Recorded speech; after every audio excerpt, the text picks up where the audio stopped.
usted estuvo de niño en el Valle de los Caídos. Sí, sí. ¿Qué recuerdos tiene? Pues mira, el año 44, el 23 de octubre, diráis, ¿cómo sabes que ese día? Pues no lo sé, siempre se quedó grabado. Aparecimos en Colgamuros, mi madre y mis dos hermanos y yo, porque mi padre ya estaba allí. Mi padre le habían destinado, primero estuvo en un destacamento en Miraflores de la Sierra, como jefe del destacamento del ferrocarril Madrid-Burgos, que también hacían reclusos. Lo destituyeron, no sé qué fue yo nuevo con la empresa por defender la alimentación de los presos. Un buen día se encontró con el cese y a los pocos meses pues le destinaron allá a Colgamuros. No nos engañemos, aquello era en aquella época para ellos era un sobresueldo, porque la empresa les pagaba una dieta y tal. Y allá que fuimos toda la familia Cereceda, un invierno muy crudo, mucho frío. Yo recuerdo que tenía 7 años, mi hermana tenía 3 y el pequeño nació en el 43, pues 1 año y medio. Él dormía en un Moisés, yo dormía en una litera, un día me caí de la litera abajo, tal. Y fue un invierno muy crudo porque además a mi padre le dieron una casa, una vivienda, pero recién hecha y tal, para verano muy cómoda, pero para invierno un frío, era de aquellas que tenía cocinas de los pueblos, ¿no? Mi pobre madre le salían cabrillas con el fuego dichoso. Y gracias a que había mucho matojo por allí, mucho jaral y tal, pues hacían unos buenos braseros y eso. Y recuerdo que por la noche... ¿Era de leña? ¿Perdona? ¿Calefacción era de leña? No, que calefacción no había, y lo único que había era el hogar ese grande, que era una grandísimo. Bueno, Pablo seguro que los ha conocido, en los pueblos nada más, esa era la única calefacción que había. Y había estufas eléctricas, con mucho algún hornillo y esto, te calentabas por delante, pero por detrás te ponían, quedabas pajarito. Y recuerdo que era una vivienda que era de las últimas, porque lo primero que hice allí fue un poblado, hay fotografías por ahí y tal, y esa casa fue de las últimas, pero era muy fría porque además estaba recién terminada y tal. Entonces, aparte de la vivienda, que era amplia, tenía 3 dormitorios, un cuarto de baño, vamos, lo que era un inodoro y esto nada más, pues le concedieron otra habitación que había que cruzar la calle, pero que estaba muy arropada y muy protegida, y en esa habitación es físicamente donde dormíamos toda la familia. Recuerdo que en aquella época a mi madre le encantaba oír la retransmisión de la radio, de las obras de teatro por radio. Y él tenía una máquina de coger manual y cosía y tal. Y así pasaba la mujer todas las noches y esa. Pero ten en cuenta que ella entonces tenía 32 años, tenía mi madre. Y mi padre pues 36 años. Y así fue como empezó nuestra vida en Colgamuros, que duró 6 años. ¿Usted fue al colegio y el director del colegio era un preso? Sí. Lo que no puedo afirmaros ahora... Supuestamente su padre vigilaba al director. Bueno, no necesariamente, porque te pondré antecedentes. Allí había tres empresas. Estaba Molanc, Estudios y Construcciones Molanc, que era la que iba a hacer en lo que en su día sería el monasterio. Estaba la empresa de San Román, creo que era Alejandro San Román, o San Román se llamaba, que eran los que estaban encargados de horadar todo el risco de la nava para hacer allí la cripta y en un futuro la cruz. Y luego la parte de viales, de carretera y tal, se la habían encargado a Banús. Entonces había 3 poblados separados unos de otros, con población reclusa cada uno de ellos, pero totalmente independiente en cuanto a la administración, en todo. Al frente de ellos había funcionarios de prisiones, pero dependía mucho de la empresa, la situación, entre comillas, confort, lo que podía ser confort en aquella época, ¿no? El mejor destacamento, sin duda, era el nuestro, el de Molán, era donde la empresa era un hombre que respetaba mucho los derechos de la gente, la alimentación y todo eso, y físicamente, cuando llegamos allí, nosotros había un preso en el destacamento de San Román, que era Gonzalo de Córdoba, que pues había sido maestro de magisterio y tal. Creo que formó parte del ejército republicano, y creo que alcanzó el grado de teniente coronel, y a este hombre le encargaron de la enseñanza de los niños, porque allí había niños, pues donde yo vivía, eran mis hermanos, Yo y 3 o 4 más, pero el único que estaba en edad escolar era yo, el único que podían dejar lo que bajase era a mí. Luego había en el centro, porque allí había mucho más personal libre, entonces había más también. Total, y cuando llegamos allí, pues don Gonzalo era el encargado del colegio, era preso entonces todavía. Y eso yo no sé exactamente si fue noviembre, diciembre del 44 o fue ya el inicio del 45. Yo creo que fue en el 45 cuando yo empecé, porque yo bajé allí y al poco tiempo, al mes, 2 meses, este hombre fue indultado, salió en libertad. Y entonces pues le ofrecieron quedarse allí de maestro y ha sido el maestro de todos los niños que ha pasado por ahí. Para mí ha sido mi maestro, o sea, una persona maravillosa. Para mí fue como... me enseñó muchas cosas, a mí me quería mucho porque yo era como digo, muy bien mandado. Yo no, aquellos inviernos tan crudos, había días que decía, no, y Cereceda no viene. Y de pronto Cereceda iba, me hicieron de unos zuecos, me hicieron unas botas, le daban zapatos Gilda, y de pronto por la escalera que subía a su casa, pues ahí está Ángel, ¿verdad? Normalmente no perdía ningún día de colegio. Y fue para mí, bueno, entonces empezamos a lo que había el colegio, escolares. Yo me acuerdo que había un libro que se llamaba Lecciones de Cosas, y nos decía listado, y todo empezaba. Y esto fue el 45, entonces fue cuando el incendio que hubo, se quemó la iglesia, fue el 45. Y me acuerdo que se fue por esa época, porque yo el año 45 fue el primer niño que hizo la comunión allí. Y me tuve que aprender el catecismo.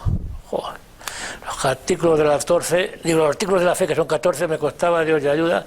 Y estábamos en la iglesia, porque sin techo y esto. Y luego ya, esto fue el 45, en el 46 deciden que... ¿Había una iglesia en el poblado? Sí, siempre hubo en San Román, en el medio, en el destacamento del centro. Para que veas, mira, físicamente los 3 poblados tenían el de donde vivíamos nosotros, había una especie de una calle, una serie de barracones o edificios. En uno de ellos estaba el alojamiento de los presos, luego había 3 viviendas que eran de los 3 funcionarios. Y luego había al final otra vivienda, que es la que nos dieron otros, que luego nos la cambiaron por otra, y enfrente pues estaba la famosa habitación que pasábamos a dormir nosotros, un pequeño economato pues vendían vino y tal, cacahuetes, los presos allá después del trabajo y tal. Estaba el comedor de los penados y la parte de cocina y la taona, panadería, o sea, allí cocían el pan y todo. Allí era totalmente autónomo. Ellos hacían la comida, que entonces se llamaba rancho, porque además tenía connotaciones militares, el famoso cazo del 12, ¿no? Que era un pedazo de tal.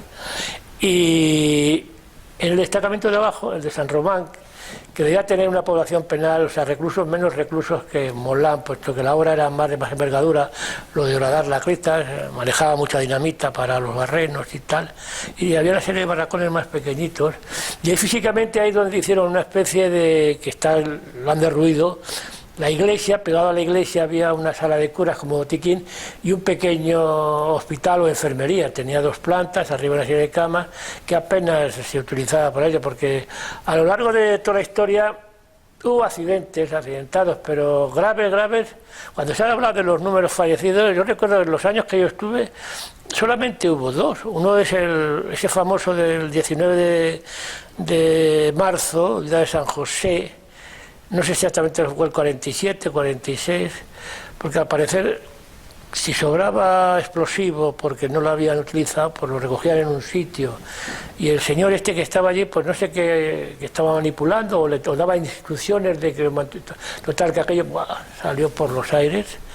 Un hijo de él fue compañero mío de colegio, Eduardo se llamaba, no sé si vivía todavía, porque años después... vivíamos en el mismo barrio de Madrid, de Tubán de la Victoria, y coincidíamos muchas veces. Ese uno de ellos, y luego otro de un señor trabajador libre que le cayó un liso. Son los únicos accidentes mortales que hasta el 50, que nos fuimos nosotros, hubo. Posteriormente con la cruz no tengo datos de los que haya habido y tal y esto, ¿no? O sea que accidentes sí, por ejemplo recuerdo el de un señor que era de Casavieja, de Ávila, que era conocido como Correliebre, le llamaban. Además era más o menos un tío mío, tenía un coche y daba servicio por la parte esta del Tietar, de Piedralaves, todo eso, y le conocía a este hombre, Tomás, y este hombre era carpintero y bueno, estaba en encofrador, total, que desencofrando una de las naves allí, se cayó, se hizo daño, bueno, lo trasladaban al hospital que había en Yeserías, y de allí salió en libertad. Ten en cuenta que ya prácticamente el año 48, yo creo que presos que tenían su origen en la guerra, sí había todavía, pero no, lo que no venían ya, las nuevas remesas eran o bien presos de tipo delitos comunes, o eran tipos lo que se llamaba posterior. Después de la guerra hubo organizaciones que estuvieron en la clandestinidad y esta gente luego pues los pillaron y desde el punto de vista de condenas eran condenas más cortas en tiempo pero más duras en cuanto, porque las condenas de procedente de la guerra, casi todas ellas, muchas de ellas eran con pena de muerte conmutada por la de 30 años de reclusión mayor. Y sin embargo las tasas de delitos posteriores eran de 20 años y un día. La diferencia es que cuando ponen en vigor lo de la famosa redención de penas por el trabajo, y entonces tenían establecido la ley, no, yo no la conozco, lo que sí sabía que era 5 días, abonaban 5 días de condena por un día trabajado. Normalmente, prácticamente a todos los reclusos les abonaban 5 días. ¿Qué sucedía? Que una condena de 30 años reducía a 5 o 6 años. Por aquella época sacaron otra ley que era lo de la libertad condicional, que era condición sine qua non haber cumplido las 3/4 partes de condena, aunque su origen fuese la redención de penas.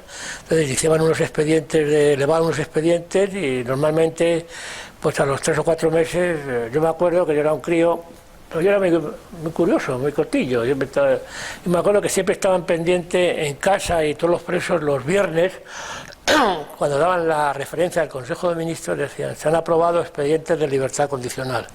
Eso suponía que al domingo, 2 días después, llegarían telegramas con libertades. Y así era, más o menos por el tiempo del iniciado el expediente y tal, pues mi padre sabía más o menos a quién le iba a tocar y además era curiosísimo porque en esa época ya la Escorialense, que tenía el servicio de autobuses de Madrid, el Escorial, los domingos subía con un coche especial llevando familias. Entonces mi padre estaba comiendo, se levantaba, porque era un hombre y se iniciaba a iniciar todo el papeleo, porque claro, esta gente salía en libertad, le había que hacerle un pasaporte, la lista de embarque para que viajasen con cargo al Estado, liquidarle su caja de ahorros, los pocos ahorros que tenían, y bueno, y prácticamente hasta que no estaba todo listo, el coche no salía con las familias y los que tienen la suerte de irse. ¿Los no iban a la sucursal del Banesto del Escorial? ¿Perdona? Los ahorros, los ahorros no, se manejaban todos en la caja postal.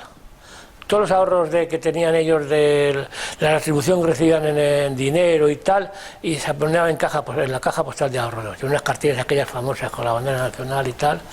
La retribución que tenían, pues hombre, yo no sabía pero yo recuerdo que cuando llegaban allí había muchos oficios, había albañiles, carpinteros.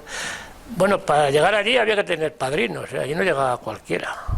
La gente que iba allí, además dentro del ámbito de eso, pues claro, la noticia, porque la alimentación era muy buena, el grado de libertad, pues esta gente, pues lo único por la noche, mi padre iba a echar un candado que le pegaba una puerta y le podía abrir la puerta, una cosa simbólica, ¿no? Y entonces había que tener conocimientos para poder ir allí. Y entonces el dinero, la empresa les pagaba una parte en dinero en mano, que se ingresaba en esas cartillas de ahorro, se le ingresaba dinero. Y entonces la retribución que recibían era, yo no tengo ni idea de lo que se recibiría un trabajador libre, lo que sí sé es que dependiendo del oficio de esto, pues había el encargado general de la obra, el señor Villanueva, era el que fijaba la prima. Y bueno, había sus familias, sus influencias, sus cosas. A mí me han dado, bueno, no sé, además está hablando a lo mejor de 5 o 6 pesetas diarias, porque en aquella época. Lo que sí puedo contaros, anécdota, porque ahí, en esa época era cuando estaba empezando lo que es el monasterio, y había mucho trabajo, digamos, a destajo, trabajo a tarea, que de pronto. Y había gente pues que trabajaba, se esforzaba, bien alimentados y ganaban dinero. Yo recuerdo cuando yo hice mi primera comunión, que me trajeron a Madrid a hacer las fotografías. Pues vinimos con mi madre, lo que era clásico en esa época, se ha perdido ya, con el recordatorio tal. Y entonces había un señor que salía a libertad, le encargó a mi madre y dice, pues cómpreme un vestido para mi mujer. Y dice, mi madre, pero ¿y su mujer cómo es? Y al final mi madre tomó la buena idea de comprarle un corte de vestido, muy bonito por cierto, de color granate, no me acuerdo yo del color ese y tal.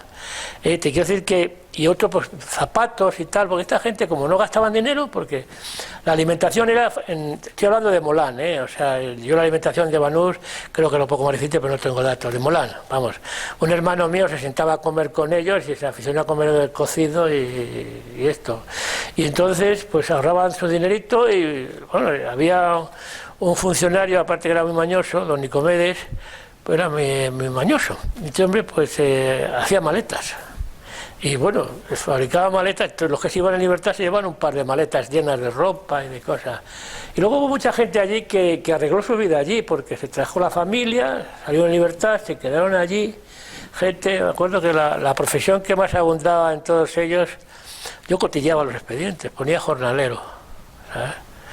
Dirás, ¿por qué cotillabas? Pues sí, porque una vez, cuando empiezan a venir presos comunes, Laureano, un chico de Galicia, yo ahora me preguntó, y estábamos cogiendo leña por el campo y tal. Claro, a mí me quería mucho porque indirectamente, como era el hijo del funcionario, pues...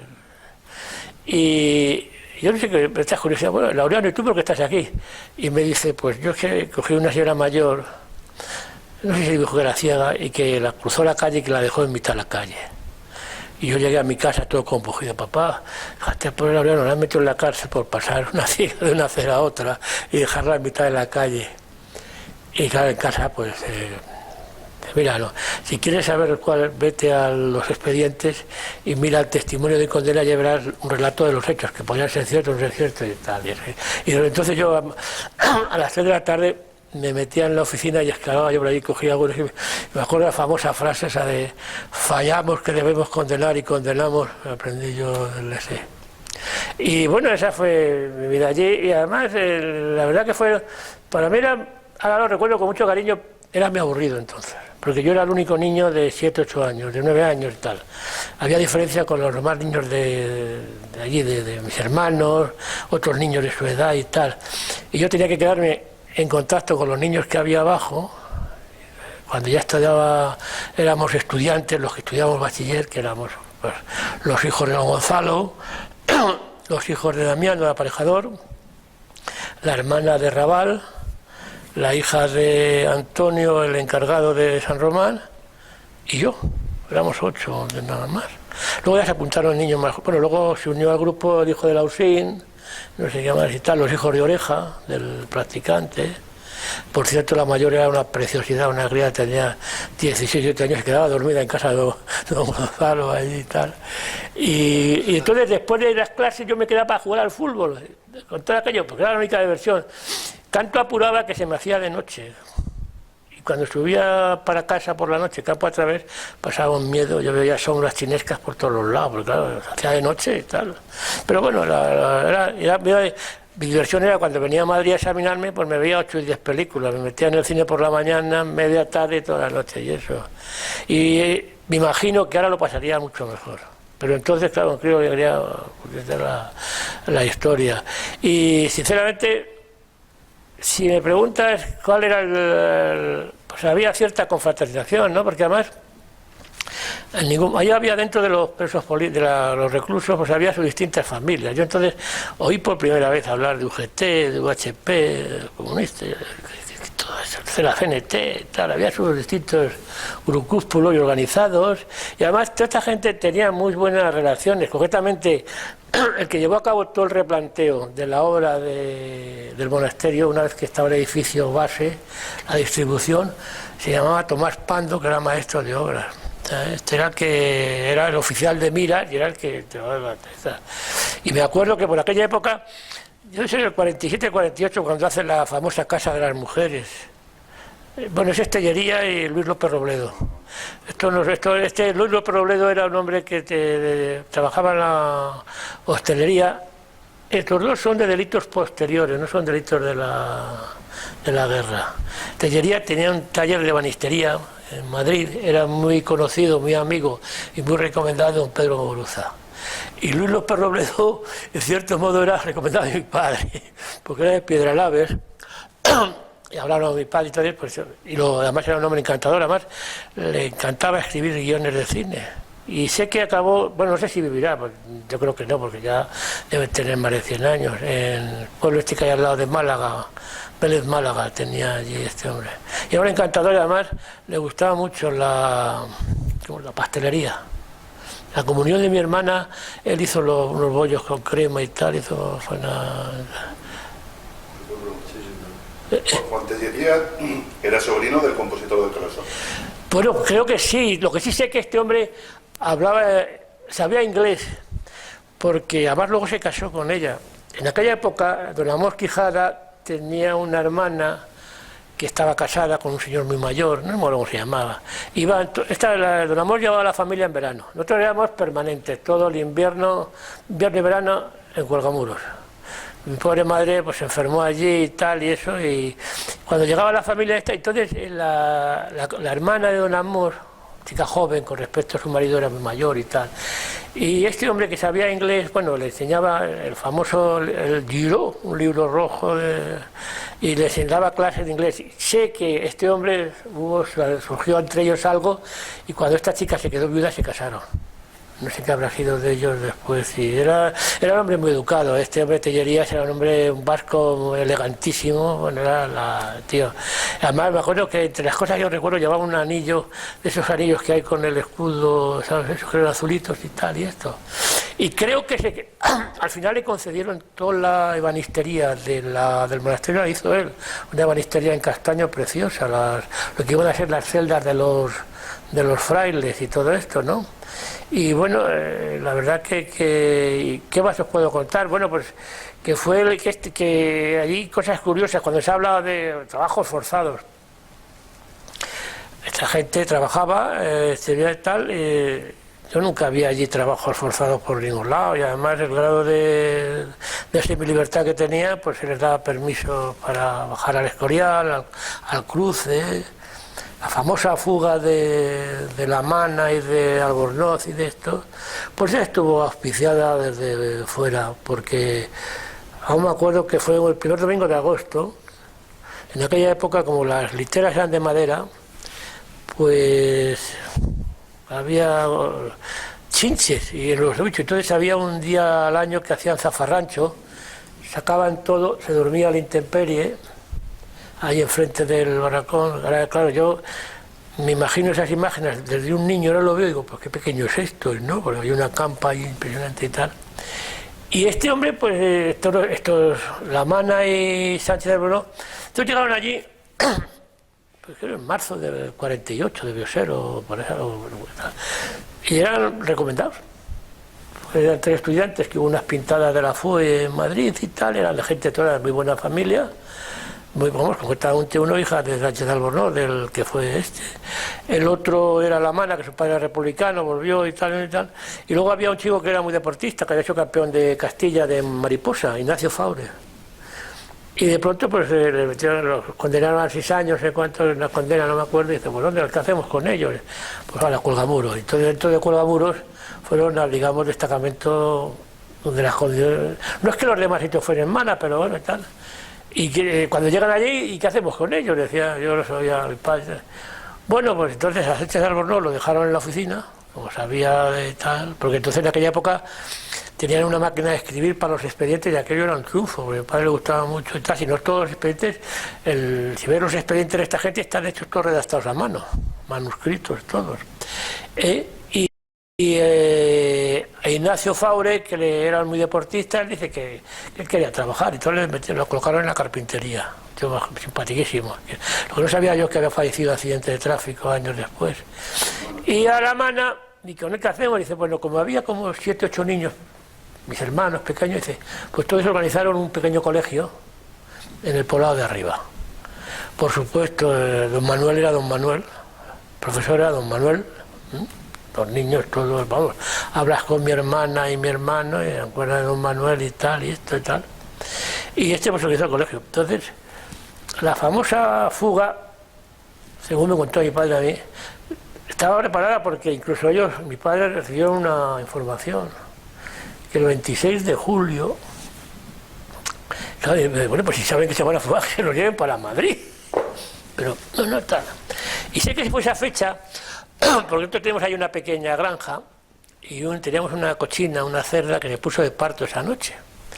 Entonces mi padre se pasó otra noche en vela, aparte de por la cochina, porque había unos de Lanzacara de Mallorca, y don Felipe, ya tenía 5 los cerditos que iban naciendo, y me contaba mi padre que pasó por allí a ver, y los vio tan feliz durmiendo, y dice, esto no se van.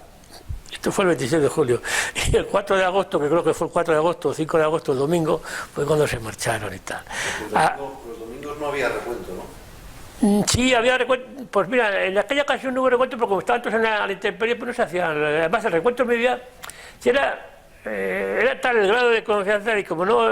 Hubo varios fugas, hubo casos muy peregrinos por gente que a lo mejor que se fue, le daban permiso al Escorial y en vez de avisar, pues se quedó allí en el Escorial, entró algún apretón o algo. Había uno, Sevilla se llamaba, que además se enamoró de la sobrina de don Nicomedes, que luego se casaron. Pues se conoce que llegaron a Escorial pues, y se quedaron a dormir. Entonces no dijo ni mur, y entonces, claro, ya habían dado parte de la fuga, pues al día siguiente tuvieron que coger y llevárselo a gritar. Pero hubo muy pocas evasiones, de ahí pues no tengo ni idea, a lo mejor estadísticamente se pueden ver. Porque había gente penada y condenada por auxilio al maquis y tal, ¿no? Hubo gente sobre todo de un pueblo de Socuéllamos y esto y tal.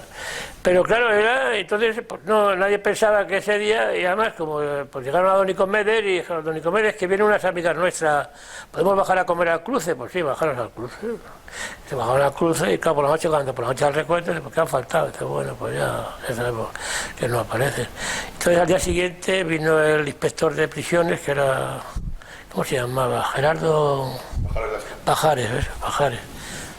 Hicieron ahí en expediente, bueno, entonces más o menos a nosotros me llegaron rumores de que esa noche estaban en Francia, que estaban en París, que estaba todo organizado.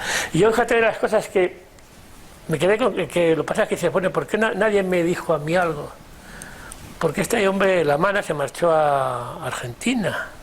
Y yo, fíjate, si yo estaba en Argentina a veces, y no se me ocurrió haberle localizado, lo hubiese localizado, me hubiese hablado, no caí en eso, porque recuerdo que hubo otro preso que se fui a verle en París, que era Antonio Alcaraz, no, Chispita le llamaba, era un hombre mañoso, era de un pueblo de Almería, de Gado. Y este hombre salió en libertad, en fin, la familia se desestructuró y se marchó a Francia. Y un día le escribió a mi padre, don Felipe, que yo quiero volver a España, pero no sé qué hacer, tal. Y dije, bueno, pues mira, vete a la embajada, pide un pasaporte y ya está. Y me acuerdo que me dio mi padre la dirección y en un viaje que fui yo a París a ver a una moza, pues me fui a verle. Le localicé, se acordaba de mí, claro, yo tenía 10 o 11 años. Y por cierto, me llevó a una casa que tuve ocasión de conocer a la que, bueno, en aquel momento era la viuda de que había sido prácticamente el jefe de la aviación republicana, de Emilio Herrera Linares, que yo ni sabía de su existencia, porque en la Academia San Javier no nos contaban nada de la aviación republicana. Nos contaban la historia de la aviación y tal, ni sabía que existía este hombre. Y me acuerdo que vivía cerca de la Plaza de la República, en París, 5º piso sin ascensor. Y llegué allí y la mujer era encantadora, Irene se llamaba. Mujer que tendría ya 80 años, ¿eh? ¿Qué calidad tenía esa mujer? ¿Qué irradiaría? Que yo empecé a echarle piropos y decía, estos aviadores, digo, yo le decía, me acuerdo que pues, charlando con ella, me enseñó una placa, entonces sabía la tal. Y ella presumía de que había sido la primera mujer que había volado en 4 vientos, porque su marido pues era gentilhombre de tal y demás. Y es curioso porque tenía muchos conocimientos, o sea, la historia de este hombre tenía un hijo que murió en la guerra, piloto, lo derribaron, y era íntimo amigo del que entonces era un comandante de Iberia, que yo había volado con él, Luis Dávila y Ponce de León, y porque pues pasó lo que vino Julio, el uno se fue a Granada, Ponce de León, que era ese, y el otro se fue a no sé dónde. Entonces esta señora me hablaba a mí, con ese Jabalquinto era el que estaba en Iberia de los transportes, las tripulaciones. Digo, personalmente no le conozco, pero es muy famoso Jabalquinto, porque que te ponga una furgoneta Jabalquinto y tal. Y esta señora era un encanto, sé que a los pocos meses regresaron a España, pero era una mujer que además, yo me acuerdo, y luego tuve suerte de conocer a un nieto suyo en el Museo del Aire y tal, y era una mujer encantadora, una mujer con 80 años, delgadita, con un estilo, fíjate lo que una señora de 80 años como ser, ya arrugada, pesada y tal, Pues ahora, a mí radiaba tal, yo, si algo me gusta, pues yo empecé a echarle flores, y dice, estos aviadores, digo, tal. Yo le decía, usted debió ser la leche, y usted, un Cuatro Vientos, cuando tenía 20 años y tal, y la verdad que fueron, y gracias a esa serie de cosas, dice, ¿cómo se ha podido producir esto, bro? Y este hombre sé que creo que regresó luego, pero no ha vuelto a bueno, ya habrá fallecido, porque...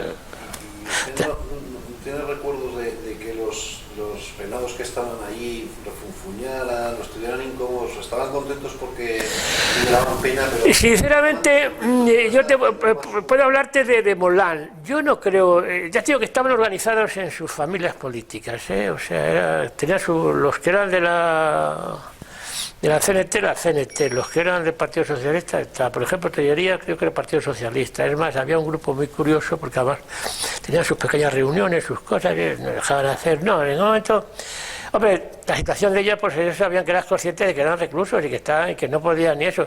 Pero nunca, hombre, yo me acuerdo que, yo era un crío, como era muy curioso, pero yo me acuerdo que en casa, como estábamos todo el año allí, pues en casa se formaban pequeñas tertulias. Porque de pronto venían, como teníamos animales, traían los restos del rancho y tal, bueno, y empezaron allí. Y imagínate 3 niños y pues 3 o 4 presos. Había uno que era, porque normalmente siempre asignaban, uno de los presos estaba como de semiordenanza de los cada funcionario, pero no es el clásico ordenanza ese del gueto, simplemente, porque te digo yo, que si había leña, traer leña, que tal, y esas cosas. Y me acuerdo había uno que era común, Raimundo San Andrés Coruña, que este hombre nos contaba unas historias, pero nosotros estudiábamos, mis hermanos y a mí estábamos pendientes, y le decía a mi madre, pero Raimundo, ¿cómo le cuentas esas historias a los niños? Pero ¿cómo? Pues doña Justa, que es verdad, porque se inventaba, tenía una invención impresionante este hombre. Entonces, se formaban allí, y yo recuerdo que estaba la famosa casita de las mujeres, que tenían, no sé si eran 12 o 14 habitaciones, ¿no? Estaban ahí las mujeres, y se organizaban ellos 15 días, eso totalmente, ahí no intervenían para nada los funcionarios, ellos se metían ahí y tal. Y me acuerdo yo, fíjate, inocente en mí, que yo veía que a lo mejor ya a las 11 de la noche o a las 12, bueno, pues nada, vamos a echar el cerró, el candado. Don Felipe, venga, ahora. Y yo decía para mí, digo, joder, manda narices estar aquí hasta las 12 de la noche para luego irse a dormir a la casilla, coño. De allí nació algún niño y tal y eso, pero bueno, el ambiente era francamente, te digo, bien es cierto que estos banús no tenían la alimentación, quizás los banús eran más, exigían más a la gente, ellos mismos trabajaban muchísimo, pero yo no creo que haya ningún preso que en conciencia pueda hablar mal de aquel destacamento. Ahora, a lo mejor habría algunos que, pues eso, ellos se sentían, faltaba lo más importante, la libertad, pero a los funcionarios no. Bueno, hubo un incidente serio que el día 30 de marzo, son fechas que dices tú, este tío cómo se acuerda de las fechas, porque yo qué más quisiera yo que no acuerda de las fechas. El 30 de marzo del 47, un día horroroso, un domingo, pues entonces ya había presos que tenían delitos comunes y tal. Y había un chico, un señor que había estado en la Legión, él presumía que había estado en el ejército de Franco y tal, pero estaba condenado por un homicidio, ¿no? Y después de la misa, pues yo confraternizaba mucho con ellos, pues estábamos ahí en San Román y tal, bueno, venga, vámonos, que al mediodía había recuento los domingos, había recuento al mediodía. Venga, que no, tu padre es muy bueno. Digo, bueno, pero déjate de historia, que va para arriba, que si no te van a poner falta y tal. Total, que yo me marché. Bueno, total, aquel día no sé qué folló un paso, que este hombre debía tomar unas copas, entonces mi padre no sé qué, yo no lo vivimos, sabemos el desenlace, de que de pronto este hombre pues estaba con las manos en los bolsillos, mi padre dice, sácate la mano de los bolsillos, esto le desobedeció, y claro, pues entonces, y creo que mi padre, que no era partidario, además era un hombre, muy buena persona en ese aspecto, pues se le escapó una galleta, el otro tiró de bolsillo y llevaba una navaja, y ahí ves, por lo visto, a mi padre corriendo para casa, y al preso detrás de él. Y estábamos en la casa y estábamos partiendo leña para pasar el domingo, un domingo de perros. Que llega mi padre, la pistola, mi madre piensa que mi padre que ha discutido con el jefe del destacamento, pero Felipe, ¿qué vas a hacer? ¿Qué vas a hacer? Ahí nosotros nos abrazamos a él y ya vino un respiso, que vienen a por mí, que vienen a... Joder, el preso se marchó, fue por el cerro y bueno, a un destacamento de Guardia Civil y al final lo cazaron, lo detuvieron y tal. Y recuerdo que este hombre luego en la Guardia Civil hubo sus más y sus menos, y este hombre decía que los funcionarios eran unos rojos que confraternizaban mucho con los presos. Y yo me acuerdo que mi padre se llevó un berrinche porque mi padre tenía primos de la Guardia Civiles.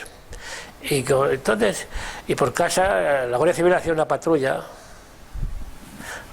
en invierno, que yo crudísimo y tal, se metían en casa, se ponían a jugar a tute perrero con mi padre hasta las 3 a las 4 de la mañana, y al final, joder, ahora tenían que ir al destacamento de abajo a que les firmasen que habían pasado. Mi padre más de una vez les falsificó la firma del funcionario de abajo. O sea, había cierta conversación con la Guardia Civil, la Guardia Civil era gente buena. Pero hubo aquello, entonces yo recuerdo que mi padre se enfadó mucho, porque claro, les llegaban ya de que este hombre decía, no, le han dado huevos fritos y tal. Bueno, entonces pues dijo diciendo eso. No, era la guerra, yo en aspecto no sé, que había cierto, a las personas les coges afecto, independiente de las razones, porque yo nunca me metí en el tema, luego es cuando he sabido más cosas, pero en aquella época pues mucha gente organizó su vida allí, o sea, salieron en libertad y organizaron su vida, rehicieron su vida, incluso desde el punto de vista económico. Fueron años muy difíciles en España. Entonces, yo solamente, claro, me hubiese gustado hablar con algunos de estos que han dicho por ahí barbaridades. ¿Pasaban hambre los presos? Clodamuros no. Arriba en Molán seguro que no. Y en San Román creo que tampoco. Ahí fue la famosa anécdota que yo he contado. Yo bajaba, cuando todavía iba al colegio, todavía no era estudiante, pues bajaba a las 9 y me llevaba la comida para no tener que subir a mediodíacas y tal. Y mi madre me organizaba una tarterita y, no sé, la mujer empezaba a hacer fridurías de bacalao que yo las odiaba. Y había un preso muy simpático, Enrique, que era pintor y estaba destacado. Y bueno, y decía, Enrique, como usted comía abajo, se comía la comida que le va en el destacamento de San Román. Que el niño coma con usted porque es un milindre, si no come, y vigile que coma y tal, y eso. Y comíamos juntos, o sea, llegaba a la 1:00 nos íbamos a casa de un señor que yo no sé si fue preso, si lo fue, se quedó luego en libertad allí, era un albañil muy bueno, Cordón se llamaba, comíamos en su casa ya, porque tenía una vivienda allí en el poblado, y claro, pues poníamos a comer, y yo las fridurías de bacalao las odiaba. Y ya a veces me iba la comida del rancho de ellos, a mí me gustaba mucho la comida de cuchara y tal, y yo pues... Y claro, ya pues cambiamos. Me acuerdo que él me dijo, dice, bueno, no digas nada en tu casa. Que digo, no se preocupe. ¿Cómo voy a decir a mi madre que no me gustan las fridurías de bacalao? Con toda la historia que organiza con las fridurías y tal. Y de verdad que no, le digo, mi hermano, porque me acuerdo que el invierno ese del 44 fueron que fue mi padre precisamente a Arévalo por una partida de garbanzos y estuvieron todo el invierno comiendo cocido, pero era cocido riquísimo. Yo me aficioné entonces a los garbanzos y me encantan los garbanzos y tal, y eso, o sea que no. Aparte que en aquella época incluso solían traer de peregrinos, venía gente a vender pan, pero la dotación de pan del preso era una libreta de casi medio kilo de pan que se hacía allí, una libreta. No, yo no tengo conciencia de que incluso había gente cuando llevaban las familias, pues dentro de entre ellos, pues el famoso cazo del 12, pues los cazos del 12 eran pero lo de tal y eso. Y no, yo creo sinceramente que no, e incluso en San Román tampoco. Ya Banús, no sé, yo de Banús ya no me atrevo porque no lo viví. Sé que las condiciones del barracón de Banús no era tan alegre como era el nuestro. Los nuestros eran literas nada más, de Banús había hasta 3 pisos. Y bueno, ellos tenían unas duchas, nosotros no teníamos duchas en nuestra casa, y agua caliente, eso era un lujo. Nosotros nos bañaban un día a la semana, el día de semana que era zafarrancho, te bañaban, te cambiabas y hasta la semana siguiente y todo eso. En verano sí ya, porque el agua estaba más fría, pero cualquiera se duchaba en agua fría en invierno, ¿no? Pero vamos, y el barracón era donde ellos vivían. Eran 2 plantas, Miguelín lo describe muy bien en el libro, tal y eso.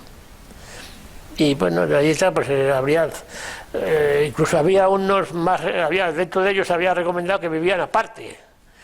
Concretamente en la primera época, y yo me he quedado con las ganas de saber si este hombre tenía algo que ver con el productor de cine, Fernando Frade se llamaba, que debía ser alguien muy allegado a la empresa, puesto que era el que estaba al frente de la oficina administrativa. Me acuerdo de estas cosas de niño que te quedan, oficina administrativa y oficina técnica. Claro, la una tenía que ver con la obra, tal. Y este hombre salió en libertad y le vino a sustituir un capitán de la Guardia Civil retirado, el señor Uceda. Y siempre me preguntaba si este hombre, había un subgrupo, incluso en aquella época, al principio del invierno del 1944, una noche hubo un rifirrafe entre ellos. Incluso se desafió, hubo algo, porque mi madre lo oyó, porque la habitación nuestra estaba al lado donde ellos tenían, ahí 4 o 5 que eran, digamos, muy recomendados del tema y tal. Pero vamos, no.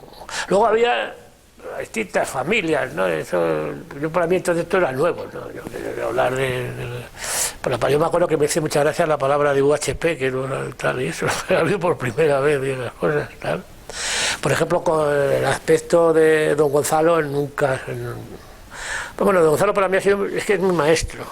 Yo cuando hablo de mi maestro. Y fíjate, además, he ido a venir ahora por el Pozuelo y esto y tal. ¿En el colegio iban hijos de funcionarios? Íbamos todos. ¿Y la convivencia con hijos de presos no era diferente? No, la verdad, al principio el colegio era escolares, ¿no? A las 9 empezaba el colegio, hasta la 1, luego tal. Cuando ya don Gonzalo sale en libertad, entonces él tenía 5 hijos, él organiza su vida, se trae su familia, doña Araceli y los 5 niños. Los niños iban un poco retrasados porque Juan Ramón, Andrés, que era el mayor, el segundo, pues tenía 13 años, entonces empiezan a estudiar, entonces don Gonzalo se mete con a formarnos, prepararnos para bachiller. Y entonces cuando todo el que quiso y que tenía un poquito de pagar, yo oí por primera vez la palabra honorarios, me hacía gracia lo de honorarios, 20 duros. Entonces organiza para prepararnos para el bachiller. Y entonces no se selecciona, sino simplemente por los que podían. La mayoría de hijos de obreros bastantes tenían con salida adelante, entonces concretamente de allí, pues digamos, dentro de eso, pues están sus propios hijos, la hermana de Raval, que su padre es capataz, el tío Benito, la hija de Antonio, que es Carmen, que me gustaría localizarla, esta cría, y luego estaban los 2 hijos de don Antonio Damiano y yo, eran muy pequeños. Y luego sé que posteriormente se unió más gente y tal, pero vamos, don Gonzalo ojalá hubiese tenido más niños, por cada niño eran 20 duros que le entraba a la familia, eran 5 hijos los que tenía él, ¿no? Y tal, y eso. Y bueno, y no había, lo para que los escolares tenían un horario distinto, porque él daba las clases, acababa el colegio y empezaban lo de los escolares. Claro, los escolares, como íbamos a bachiller y esas cosas, pues, no, pero no hubo nunca, es más, posiblemente gente pero claro, es que en aquella época la gente estaba loca por cumplir 14 años para ponerse a trabajar. Cualquiera es llegar a los 14 años y a trabajar, aunque fuese de pinche. O sea, que era una necesidad que tenía el país. No sé qué yo decir, es que no, pero además, en un salario más o menos corto, encima tienes que pagar para hacer pues entonces no. Y de aquella época a mí me gustaba tener contacto con gente, pero luego hay algunos apellidos que me suenan, pero no sé qué habrá sido de ellos y tal, y no, ¿sabes?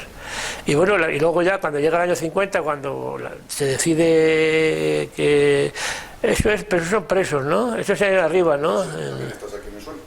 Sí. O sea, que había buena confraternización. Sí, no, sinceramente, bien es cierto que yo tenía unos padres que eran, en ese aspecto, mi padre era hombre, muy buena persona, entonces y como estamos ahí todo el año, claro, yo me imagino que, yo ahora pienso, mi madre entonces era joven, estaba muy bien ver, ahí cayó enferma y tal, y claro, pero además allí estaba, pues había señoras, estaba ella, estaba la mujer de don Nicomedes, doña Basilia, que era mayor, estaba Josefina, la mujer de Guillermo, el chofer. Y luego llegó un encargado general de Molán que había trabajado aquí en Aravaca y había muy pocas señoras y tal, y bueno. Y luego, pues eso, dentro de los hombres, pues me imagino que allí llegaban las chicas jóvenes a coger piña, las piñeras que llamaban, hubo gente que creó familia con ellas, y luego me imagino que alguna escapada al Escorial harían y las cosas, pues entonces no. Bueno, yo recuerdo una conversación fue muy famosa de un señor que se llamaba Miguel Almendros, que se llama Almendros, no sé si se llama Miguel, que era de Almuñécar, Además este hombre nos narraba las películas de maravilla, contaba las películas, las vivía. Yo me acuerdo contando el negro que tenía el alma blanca, se hacía los ruidos, todo, y era una maravilla. Y este hombre pues fue al Escorial y llamó a su mujer, y la conversación, que se enteró todo el Escorial, porque unas voces por lo visto, y creo que la mujer le decía, pues que no tengo ropa, con una manta, pero vente, con una manta, le decía. Y al final no sé si vino la señora. Entonces, hombre, lógicamente, en aquella época desplazarse costaba dinero, la gente era... Porque claro, la vida en los pueblos era muy dura. Entonces, imaginaros lo que eran los años de posguerra, donde media España estaba destrozada y todas esas cosas, y que habría otra parte que vivirían relativamente bien dentro de lo que se puede vivir, pues posiblemente sí, pero... Entonces... ¿Y el ambiente, o sea, la gente era consciente de lo que se estaba construyendo? Yo creo que sí, yo creo que la gente sabíamos lo que estaban haciendo, pero no teníamos, y si me preguntas si aquello va a ser, no, porque era... Pues había una obra, a Franco le encantaba visitarla sin aviso previo, más de una ocasión llegó. Era ya oficialmente todos los 20 de noviembre, después del funeral del Escorial, a partir del 45, 46, iban a comer allí. No, y bueno, yo le he visto a 1 metro, a 2 metros, he visto con él y tal, y eso no, quizá, ten en cuenta que toda la gente que estaba allí, ellos hacían sus números y decían, un día de trabajo, 5 de condena. Entonces lo que estaban, la ilusión suya era cumplir su condena, reunirse con su familia y organizar su vida y reorganizarse. Muchas familias se reorganizaron allí, muchas familias...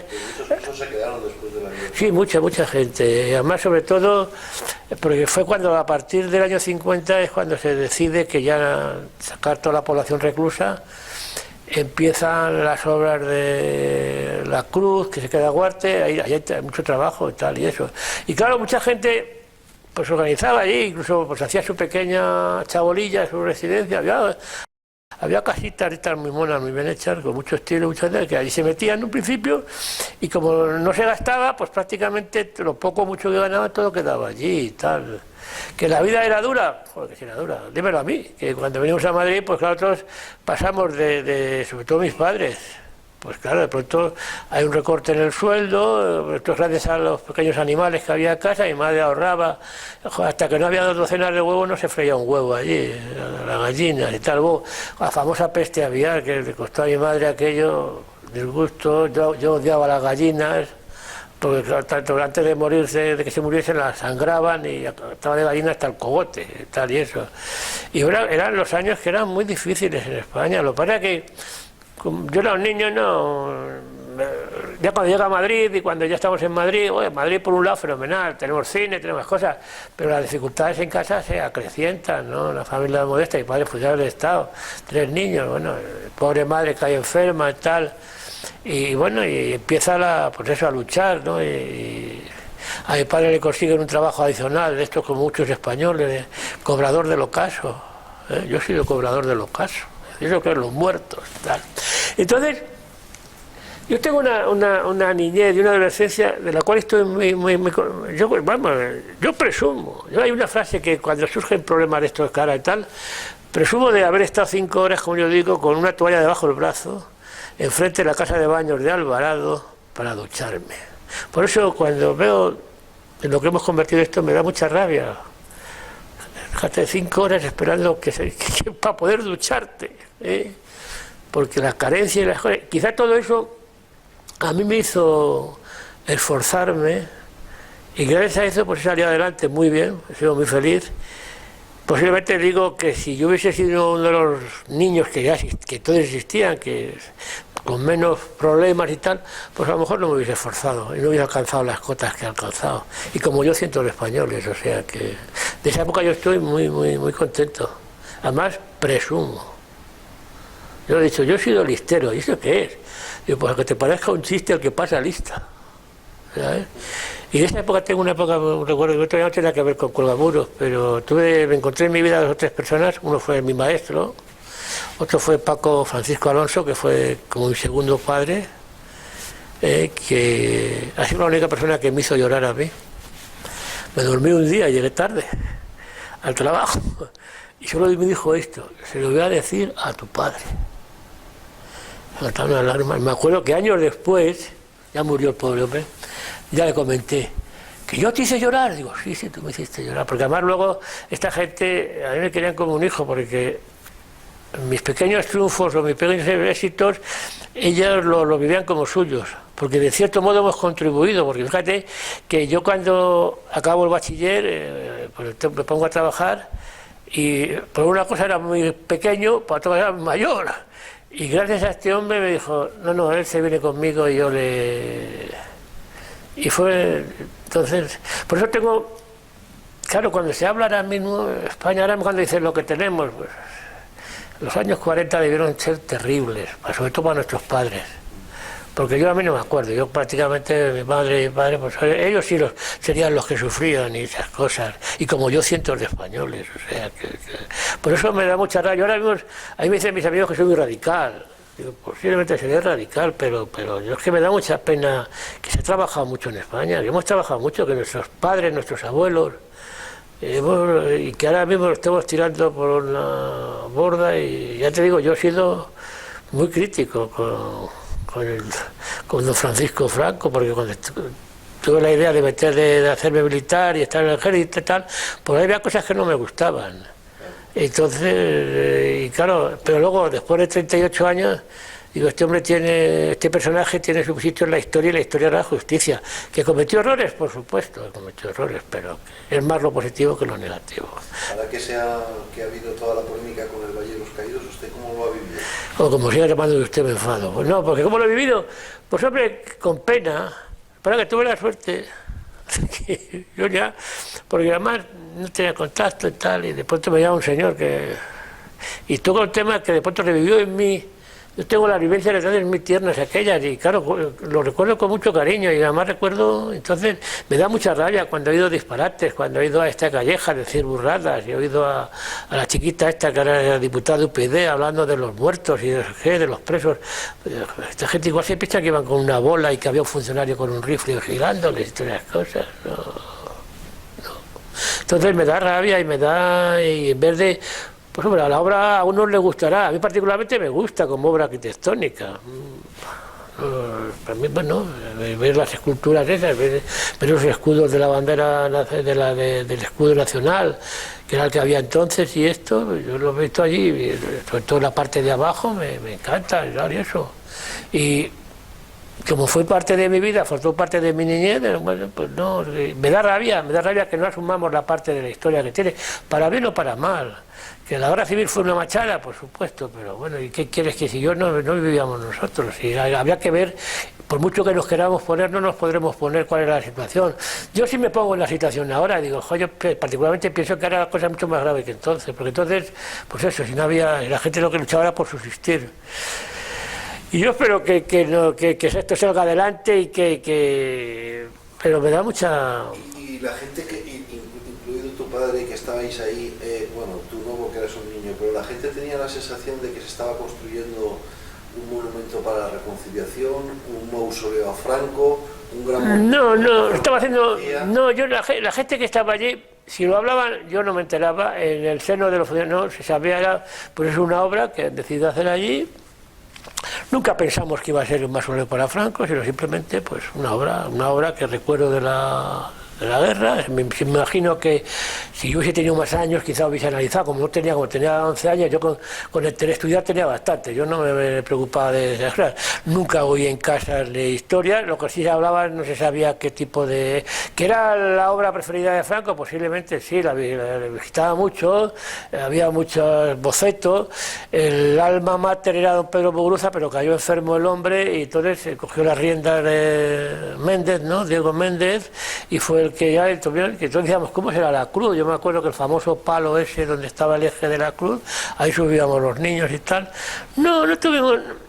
Es que, ya te digo, yo pienso que los que estaban ahí, los trabajadores, los reclusos, presos, para ellos su ilusión era que cada día que pasase eran 5 de condena, y que esa condena que fue, pues no sé, a lo mejor fue una de las cosas que tuvo el régimen, de que de pronto dijo, esta machada, ¿cómo la arreglamos? Y entonces inventaron, pero claro, yo ahora cuando oigo lo que ha pasado con los etarras y con toda la gente, digo, oye, si la ley no obligaba a abonarles, por lo menos la que yo conozco, a abonarles 5 días de condena, porque tenía que ser consecuencia de una forma de actuar, una forma de comportarse y tal, y eso no era, eso era un derecho, que existía la opción de abonarles.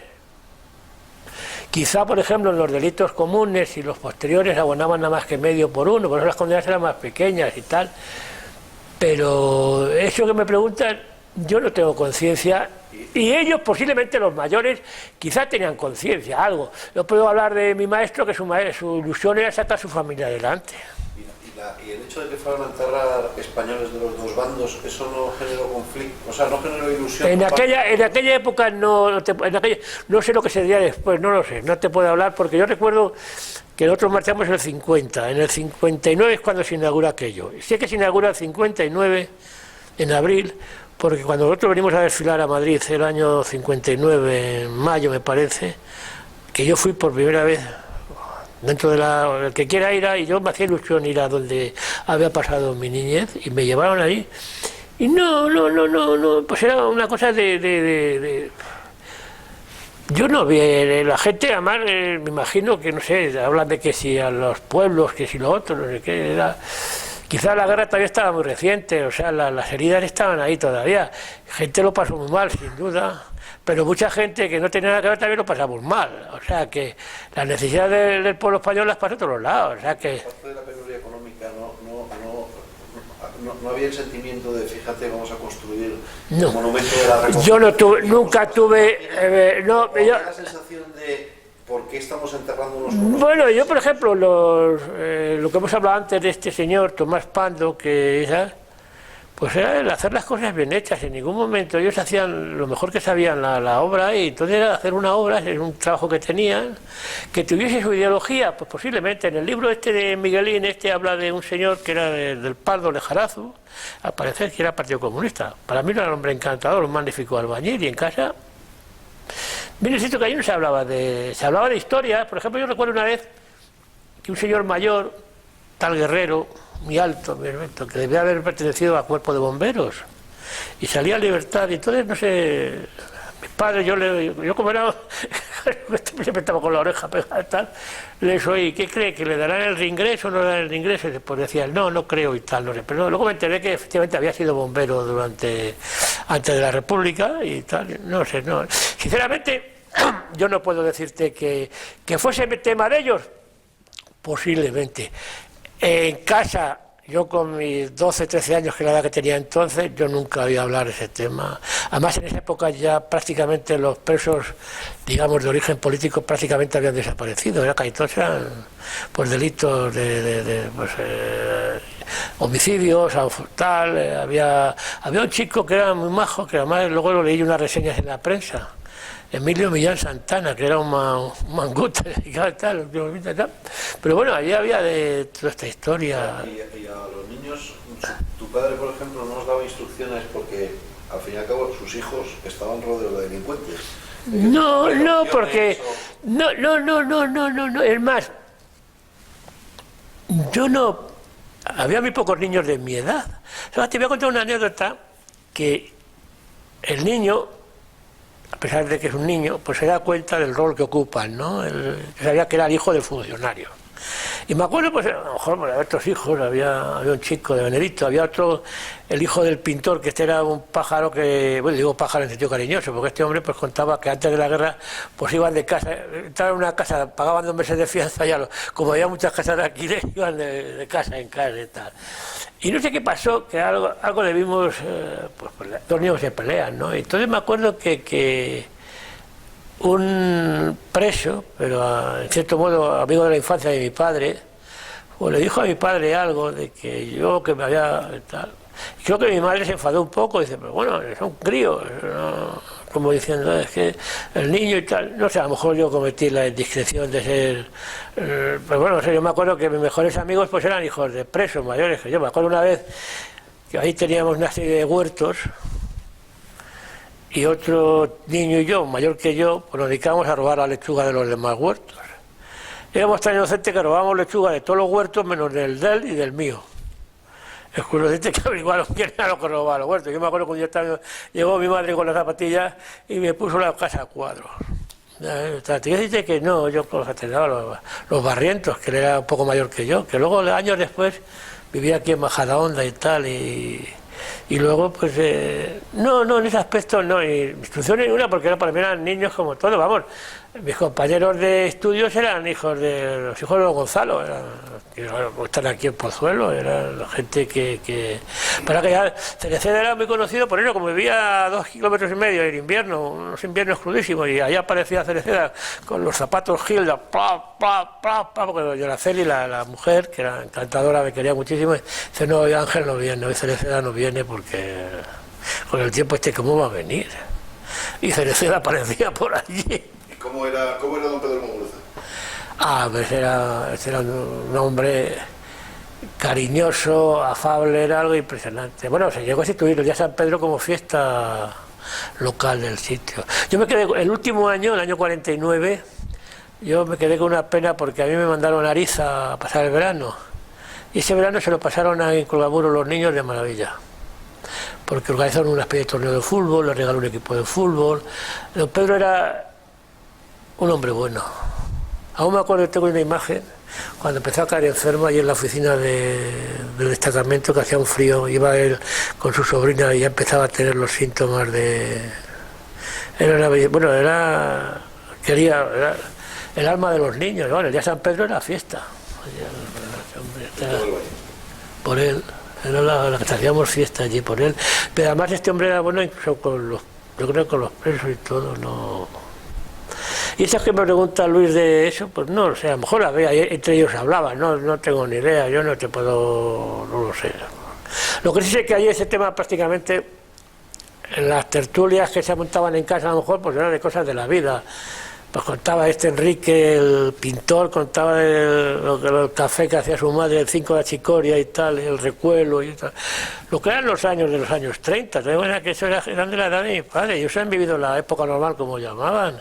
Y ellos, claro, te contaban las carencias de aquella época y todo lo que fue la guerra y tal y eso. Y claro, yo le oía hablar yo era por lo visto, yo nací el 37 y era un niño que me crié raquítico, que era un milindres, mi pobre madre con una gallina, y la gallina ponía el huevo sin cáscara porque apenas tenía alimentación, porque el niño cromase el huevo. Fueron unos años muy duros y muy difíciles aquellos, y por eso yo no tengo, quizá que los que mejor lo pasaban eran mis padres, que eran los que lo estaban viviendo y que tenían 3 hijos y que había que... Pero en ningún momento... En aquella época la lucha era por salir adelante, era subsistir. ¿Las Navidades cómo las vivían? ¿No? Navidades y Reyes, ¿cómo las vivían? Muy bonitas, hombre. Navidades y Reyes era... Ten en cuenta que las primeras... Yo me acuerdo, los primeros Reyes, cuando yo me enteré de lo de los padres, pues a mi hermana le hicieron los presos eran muy mañosos haciendo cosas manuales y le hicieron una especie de cabacito se lo hicieron allí todos los crió el padre, la esa. Disfrutábamos mucho bueno, las Navidades. Me acuerdo que fue el año 45-46, porque entonces había nevadas que eran la pena. Y me acuerdo que vino mi madre a Madrid y cuando llegaron al Escorial le dijeron: doña Justa, está muy mal para ir campo, normalmente se venía campo a través, ¿no? Desde el Escorial allí. Solo se puede ir por la carretera, por abajo. Son 16 kilómetros. Justa, yo creo que no debiera ir, si tal. Y mi madre, como traía a los Reyes y tal, pues pagaba una paliza, no sé las horas que tardaron. Si conoces desde el Escorial hasta el cruce, y luego subieron una mujer con un mantón y eso.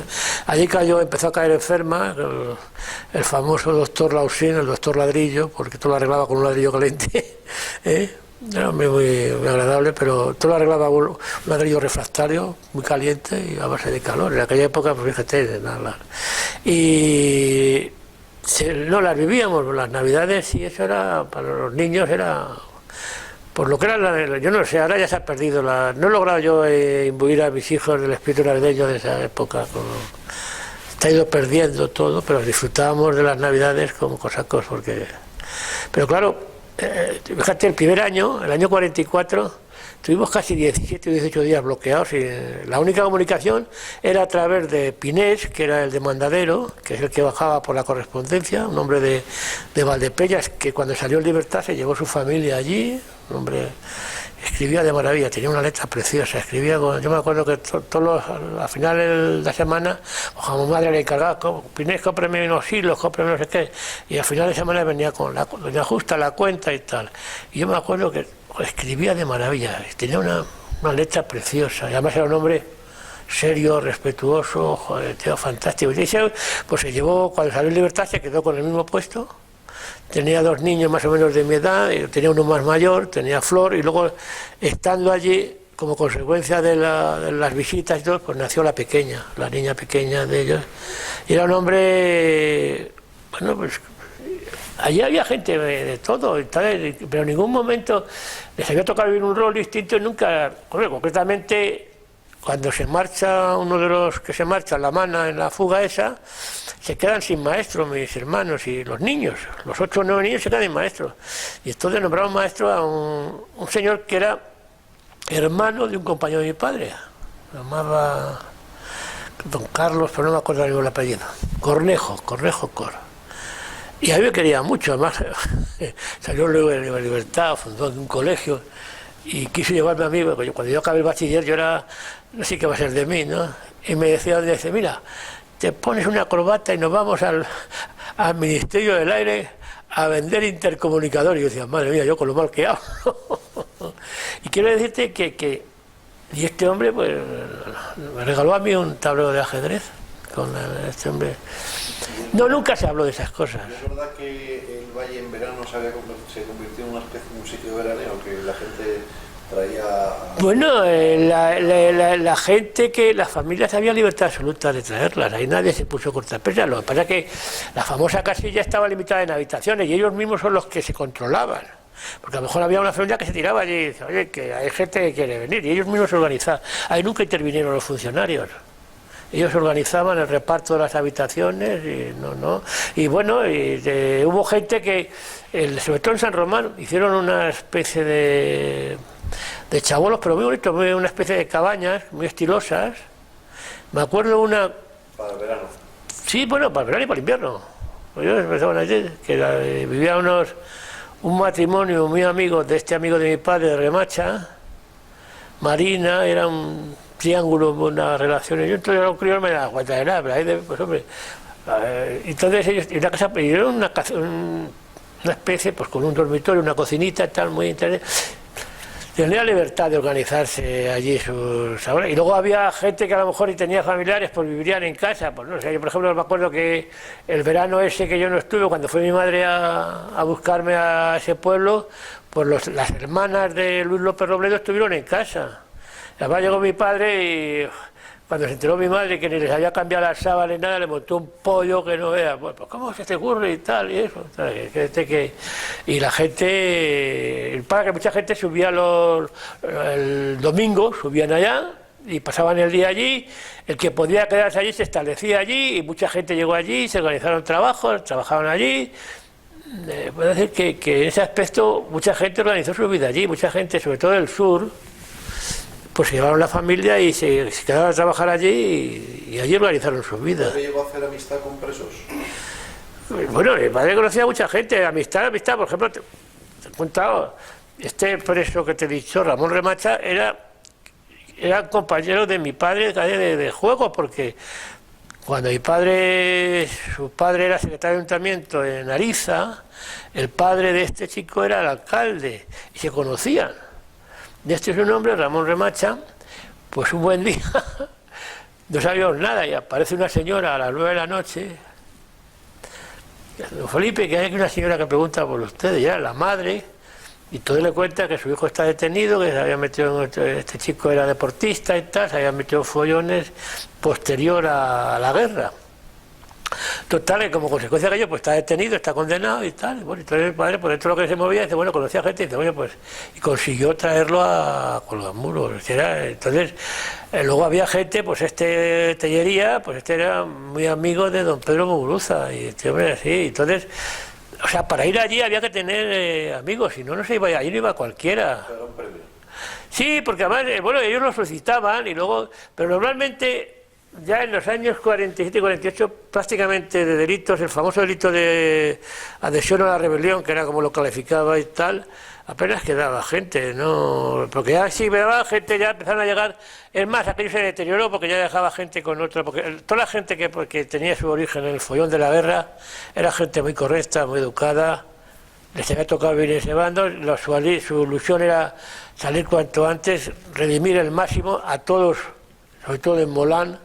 Les abonaban 5 días de condena por cada día de trabajo, o sea, cada mes era darle 5 meses. Yo me acuerdo que mi padre hacía las liquidaciones de condena enseguida, y en cuanto llegaban, que estaban ya a punto de cumplir las 3/4 partes, enseguida lo elevaban solicitaban el expediente de la concesión, y ya te digo, todos los domingos venía unas cuantas libertades condicionales. Independientemente, antes de eso hubo mucho indulto, ¿eh? El caso de mi maestro yo creo que fue indultado, porque era el año 44-45, y de pronto que don Gonzalo salió en libertad. Pues, fenómeno. Para otros sigue siendo don Gonzalo. Lo fue cuando era preso y lo sigue siendo después. O sea, nosotros nos distinguíamos allí. Y por ejemplo, La Mana, pues era don Manuel La Mana. No, para nosotros no había. Teníamos más confianza con Ignacio Faure, como él trabajaba, era un deportista muy simpático y tal, porque Albornoz era más tieso, era más introvertido, era más especial. Y nada más, ¿sabes? Pero entonces esto es lo que os puedo contar. Todas esas cosas que me preguntas, pues no lo sé, no te puedo decir. Que la sanción más temida por mal comportamiento, suponiendo que aquello fuese una cosa como muy extendida, era la expulsión del destacamento penal de Cuelgamuros. Es decir... No, ahí las expulsiones que hubo, si hubo algunas, fueron consecuencias de intentos de evasión que se llegaron, y otros fue anécdotas como esa, la del pobre Sevilla, que se fue al Escorial, y yo no sé si estaba la rubia con ella, era muy guapa, era sobrina de don Nicolás, sé que luego se casó con ella. Total, que el hombre, pues y como no sabía, pues dieron el parte de evasión y supuso el coger y tener que trasladarlo a Madrid. Salió en libertad y luego fue a buscarle y creo que se casó con ella, con la sobrina de don Nicomedes, o sea que es un hombre que cumplió y tal y eso. No había gente, bueno, hubo el incidente ese del legionario con el asunto de mi padre y tal y ese tema. ¿Cómo se llamaba? Pues no me acuerdo cómo se llamaba este hombre, no me acuerdo. Sí, el de la navaja, el hombre, sí. Que además yo creo que pues este hombre perdió los papeles, yo qué sé, se ponía unas copas, porque era, tío, yo recuerdo que ya ahora está hablando con él, venga, vámonos para arriba, porque yo hacía un poco de chicle. ¿Cómo se hacía eso? ¿Cómo que se tomaba copas? Pues a lo mejor abajo había un sitio... ¿El alcohol no estaba prohibidísimo? No, prohibidísimo, no. Tomaban vino, había de Navalcarnero, había un camión que llevaba un vino de esos abocados dulce, era el vino que había, no. Si me preguntas alcohol fuerte, no, eso no, porque eso quizás en Navidades, la botella de anís, que las familias y tal, pero a lo largo de por sí, una copa de vino se podían tomar perfectamente. No, eso no había una limitación, y además dentro de un orden y eso, no había. Que a lo mejor hubo alguna anécdota de alguien que se pasase en alguna de copas, a lo mejor unas Navidades, yo me acuerdo que había un sargento de civil que le llamaban el pupa, porque tenía muchas pupas siempre, y ahí lo hacía de bastonero y tal y eso. Y bueno, le cuenta que llegaban Navidades y allí pues hay gente que tocaba la bandurria y tal, y hacían una especie de rondalla y esas cosas. Se vivía como... Había la convivencia de cualquier pueblo. Sí, era eso. Además llegaban las familias, y además yo me imagino que la familia que llegó allí, eso, durmieron con sus mujeres respectivas, pero sin ningún problema. ¿Dónde se meterían? No lo sé, yo eso no lo sé, pero vamos, no había... ¿Cómo ibas a prohibir a un hombre que lleva años sin ver a su... Bueno, en ese aspecto no hubo... Allí salieron niños, niños. Había uno que era... ¿Los partos hacían ahí mismo? Los partos. ¿Los? Partos. No. Estos niños nacían en las maternidades en Madrid, en sus sitios de origen y ya. Así que yo sepa, no hubo ningún... No recuerdo yo que hubo algún nacimiento. No sé si hubo uno que luego falleció el niño, el bebé, de Paco, el capataz, que fue una pena por un niñito, bueno, falleció el pobre crío, que era un niño pequeñito. Me acuerdo que lo llevaron cuando le iban a enterrar entre mis hermanos, los niños pequeños, lo llevaba un niño, nada, tendría 5 o 6 meses y tal. No, ahí la gente pues daba luz en sus pueblos respectivos, no.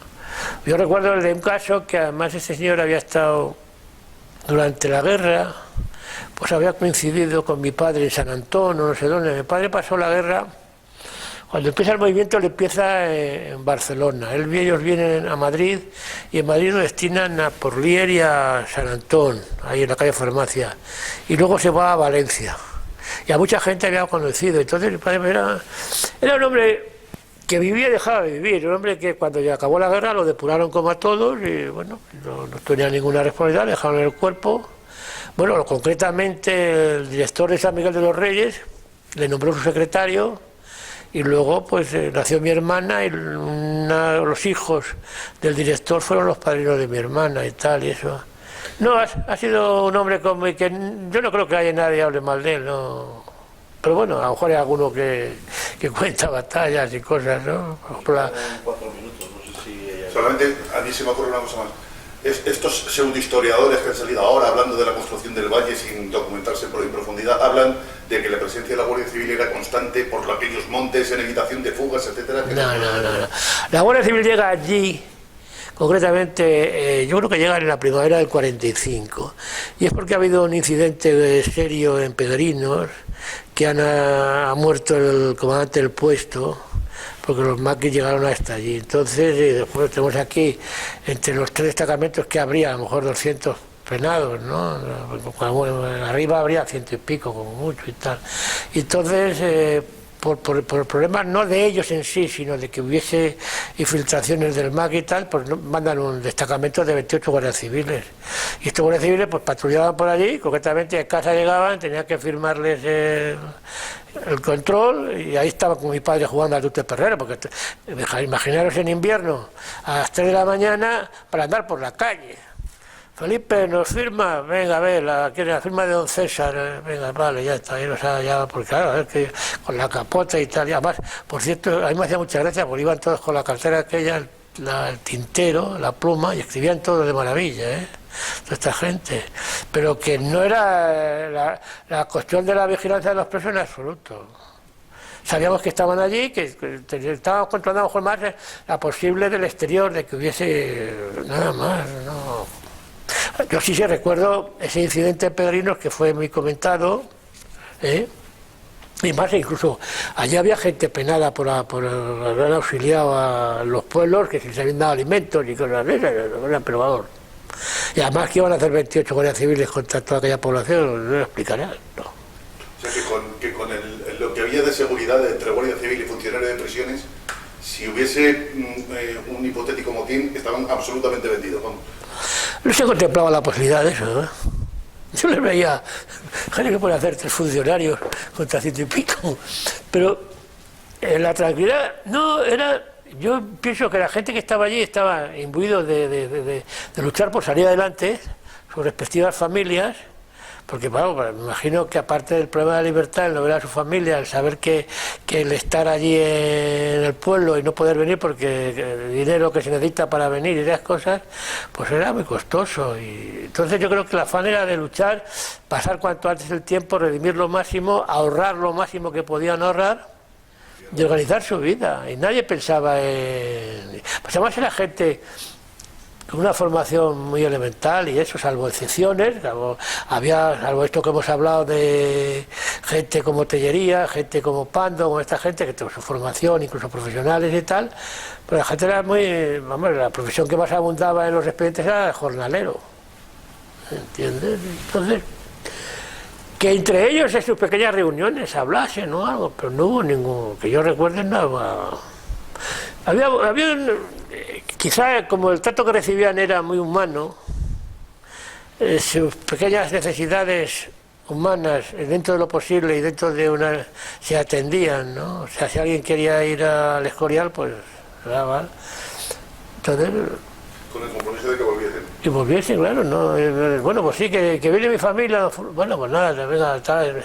Y ya te digo, yo no recuerdo que hubiese muchos porque las que se terminaron, las evasiones, pues fueron a lo mejor, no sé, habrá que ver los estudios, los archivos y ver esa. Yo me acuerdo de un señor que lo detuvieron enseguida y decía, pero coño, si le quedaban unos cuantos meses para cumplir condena, ¿cómo se ha ido? Y tal, ¿sabes?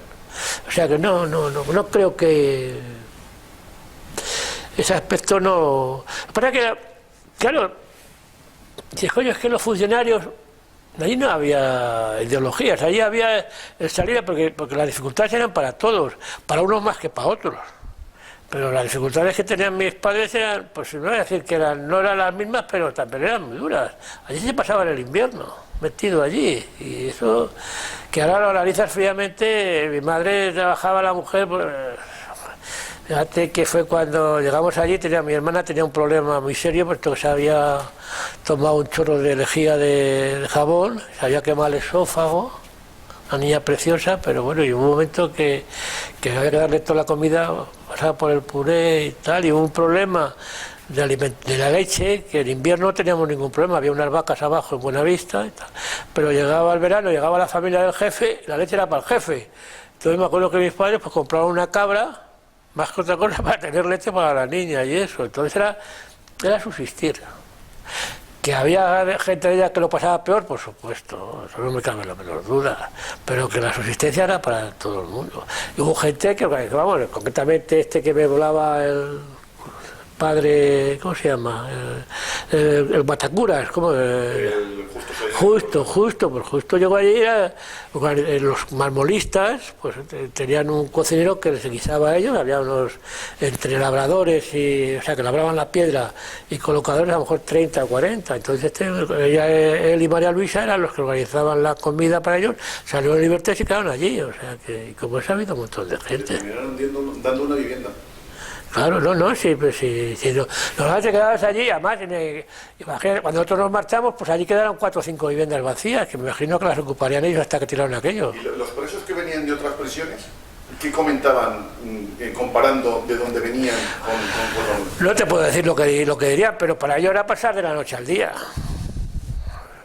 Donde eso, incluso te llegaba la tarde, después de la jornada de trabajo, pues se juntaban, estaban sus partidas de parchís, de cartas, tal, ¿no? A las 9 era la cena, el recuento de la cena oficial y nada más, y al día siguiente, pues, al trabajar y bueno, no... Cuando había algún problema físico, pues si era muy grave, había que llevarlo a Madrid, a diecerías, o automáticamente, si el doctor Lausín lo resolvía, pues lo resolvía él. Lo resolvía todo con un ladrillo caliente, pero bueno, tenía efectos, o sea, ayer le conocíamos por el doctor Ladrillo, ¿no? Y el que era muy bueno, desde el punto de vista, esto era Oreja, que no había terminado la carrera, pero sabía mucho de este hombre y tal, y bueno, y además estos dos, siendo presos, luego la Consejería de Libertad se quedaron allí. Bueno, ocuparon unos chalecitos que había en el destacamento de la Baja que estaban dirigidos a los directores técnicos de las obras, que no vivían allí. O sea. Hasta el 64 se quedó. Sí, bueno, claro, hasta que acabó. Y 5 años después de grabar. De inaugurado, ¿no? Sí, no. Y bueno, don Gonzalo yo creo que aguantó allí. Yo no sé si el año 53, cuando yo acabé bachiller, lo cambiaron Juan Ramón, porque luego empezaron medicina y no sé no sé qué años, en el año 66, yo recuerdo haber pasado por casa de don Gonzalo, que vivía aquí en Pozuelo, yo estaba a punto de irme a Iberia y esto y tal, y fui a verles, pues yo tenía mucho cariño, yo le quería mucho y además yo sé que era de sus alumnos uno de los preferidos. Damiano era más listo que yo, que es una pena porque además fue jefe de servicio en el 12 de octubre. Yo no llegué a enlazar con él y era... ¿Estamos todavía con...? Sí. ¿Y la familia Raval, que en algunos momentos ellos llegaron a decir, hasta que se descubrió que no era así, tuvieron que recular, que estuvieron allí como con trabajos forzados y poco más o menos que esclavizados? A mí me hubiera gustado, bueno, yo hablé con Paco una vez que le traje de Niza cuando los Santos Inocentes, hablamos muy poco y tal. No, bueno, él era íntimo amigo de un funcionario de prisión, el Jesús el Manquito le llamábamos, porque era más o menos de la misma edad. No, el tío Benito pues era, con su experiencia de minas y tal, era capataz. Estando en esa época murió su mujer, que Lolita se perdió su madre, y allí vivía el tío Benito y Lolita. Paco de vez en cuando iba, era cuando estaba trabajando de electricista en los estudios ahí me parece el estudio Chamartín y eso. Y me acuerdo que hizo, una de las primeras películas que hizo Paco fue La Reina Santa, porque nos daba un coñazo la hermana presumiendo del hermano y eso, eran mayores que nosotros, y aparte de ser mayor en edad, mentalmente era mucho más avanzada que éramos 4, 2 niñas y 2 niños, ¿no? Y no, nunca es más, Paco era un tío muy simpático. Yo me acuerdo, yo no sé si fue ese año o al año, yo creo que fue ese año, pues organizó y hizo una representación de un juguete cómico en San Román. Como él era